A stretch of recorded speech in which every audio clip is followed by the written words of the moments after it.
For 2 decades, Lou Engle led a major prayer movement at the Supreme Court, calling for the end of abortion in America.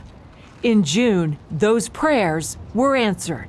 We wept for days, believing, we had believed very strongly that God would shift the Supreme Court.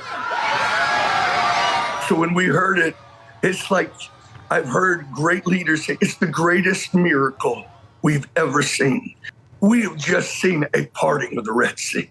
And Engle adds, the abortion battle is not over, as focus has now moved to the states. Right now, I live in Colorado. It's the first state that legalized abortion in 1967.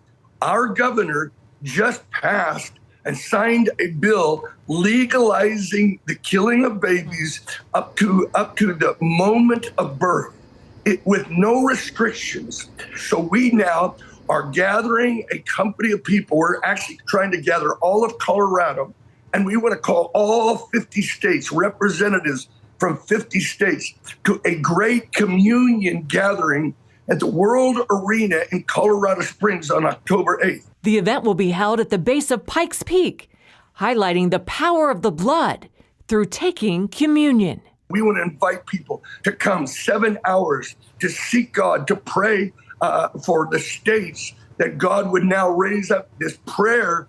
Jesus, I plead your blood over my sins and the sins of my state. God, end abortion and send revival to Colorado.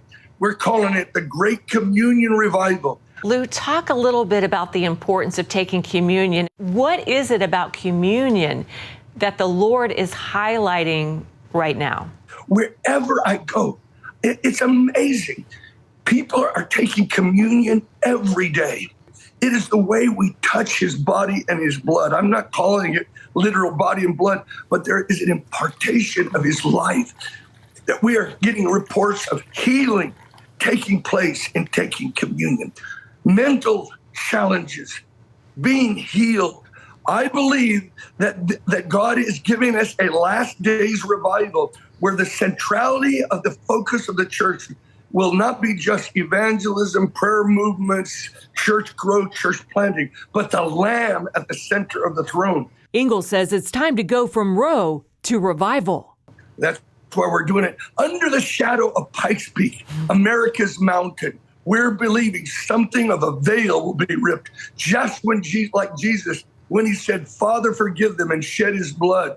A veil was ripped. Principalities and powers were shaken. We're believing that God is going to raise something that shakes the powers over this nation. Wendy, Griffith, CBN News.